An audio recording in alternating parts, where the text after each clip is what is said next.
Hello, welcome back to the channel. I'm Barney James. I talk about things on the internet. Do you know what I mean? That is my intro until I think of something more wittier. So, I like to talk about the news, and this week, well, after Thursday, there was only one news story, wasn't there? Like, I don't think it would have mattered if Peru and its entire population fell into the ocean, killing everyone. I think there still would have only been one news story. That was, of course, that the shooting by the Metropolitan Police of an unarmed man would be treated as murder, which I thought was quite something. Obviously not, although that is quite the story. Check it out. So, no, the big story after Thursday afternoon was that Her Majesty Queen Elizabeth II had passed away. They haven't told us what the cause of death is yet, but I'm sure, losing her husband, and she was 96... And, finding out her favourite son was best friends with the most famous nonce on the planet was quite stressful for Her Majesty. I legitimately feel for her in that respect. The stuff with Andrew was horrendous. You did feel for her, man. I thought Queen Elizabeth was nailed on for 100, man. But I think Philip, but honestly, jokes aside, it can't have helped with that Andrew stuff, can it? Can't have helped. Queen Elizabeth II, right? Liz II, yeah? Big Liz number 2, right? She's done a really incredible job as queen, as monarch.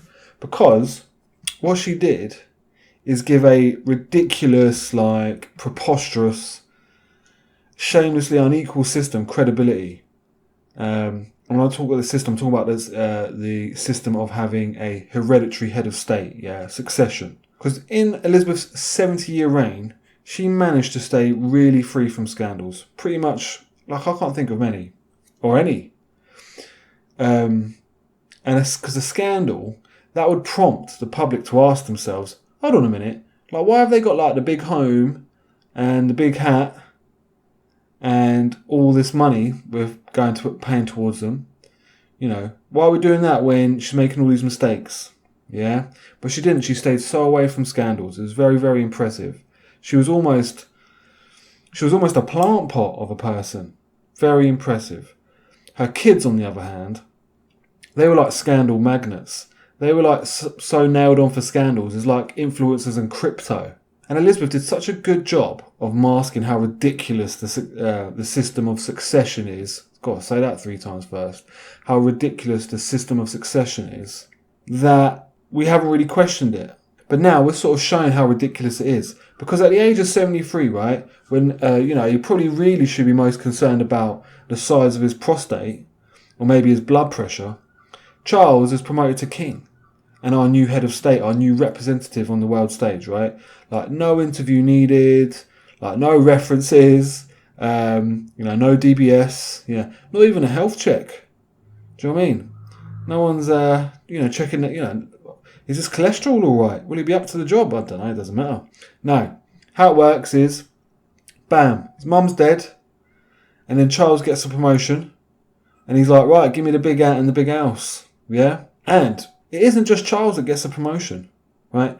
His wife gets a promotion. How crazy is that? You imagine if I got a promotion at work and all of a sudden my partner is like, oh, you get a promotion as well? Do you? Yeah, that's what happens. Yeah? Doesn't happen in normal life, does it? His son and daughter, so William and Kate, they get a promotion, right? I don't think it works like it does, say, in the NHS, where you go from a band 5 to a band 6. So you go up a pay band and you get an extra $5,000 a year or whatever it is. I think they get land and property and bigger funding streams.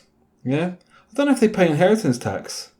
Be interested to see. I doubt it. Obviously, it's really sad that their mum, grandmother, great-grandmother's died. But they've all just hit the jackpot. Yeah? When my mum or your mum dies, we won't be getting promoted at work. Imagine asking for that. Oh, can I get a promotion? They're like, why? Oh, because my mum died. And it's because my mum's retired. I can't take her job. She doesn't do a job. But, maybe I could just get promoted at work. They'd be like, nah, mate. They'll try and section me if I ask for that, right? I wouldn't get a promotion. Neither would you. I'll just be having, to find the $5,000 or whatever it is for a funeral, because I've heard they're well expensive. Sorting out the probate and the will, and then dropping off the clothes to the charity shop. Will Prince Charles be doing that? Will he be dropping off like some of Elizabeth's stuff to Oxfam? Yeah? I doubt it. Saying that though, some of the Queen's outfits towards the end, do you remember she used to wear those? I'll put a picture up there. She used to wear like really bright coloured outfits, man. I thought they looked great. I thought they looked really good. Anyway, back onto how Succession is absolutely batshit mad and we probably shouldn't be having it. Just say, if William and Charles both died, like soon, right? Just say, because, human beings do that. That's like one thing we all have in common. Our new king and head of state will be like a 9-year-old boy. It'll be King George. That's mad. Can you imagine if he had to meet other heads of state like Joe Biden? Yeah, not to be confused with Joe Budden, right? So Joe Biden's like, I don't know, 79, 78? King George is 9. I don't know what they're going to talk about. Does Joe Biden know about Paw Patrol? Does he know about Fortnite? Because I'm assuming those are the things King George would be into. What's King George going to talk to Joe Biden about? To be honest with you, from Joe Biden's most recent performances in speeches, I doubt he will be coming over for a state visit. I don't think he remembers where he is most of the time, without wishing to be rude. You may have picked up from the subtle hints, mate, a little bit of sarcasm that I'm not a huge fan of having a hereditary head of state. It ain't like I want him guillotined like French Revolution style. Although I would watch that, I'll be honest. Even if it was on at the same time as Bake Off, I probably would give that a watch. But it would just be good to have like a head of state that we could get rid of if we wanted, rather than having to wait till they die. Say if there was like a huge scandal, and just imagine that, I don't know, Charles turned out to be, I don't know, very close with Jimmy Savile, right? Or, maybe he, had tried to get like a sex offending bishop reinstated and given him somewhere to live. Or maybe, not as bad as that, he'd like just accepted bags of cash from a Qatari sheik like he's some mob boss. If those sort of things happened, right? Maybe as a country we wouldn't be so happy for this guy to represent him and we'd want to get rid of him. We'd say, no, we're not happy that this guy's represented. Like, the thing was with Boris Johnson, if you liked him or didn't like him, whatever. I didn't like him, by the way. But you can get rid of him at the ballot box. This dude, we can't. And that's the problem. Right, that's the video. Hope you have a good week. Take care, and I will see you in the next one.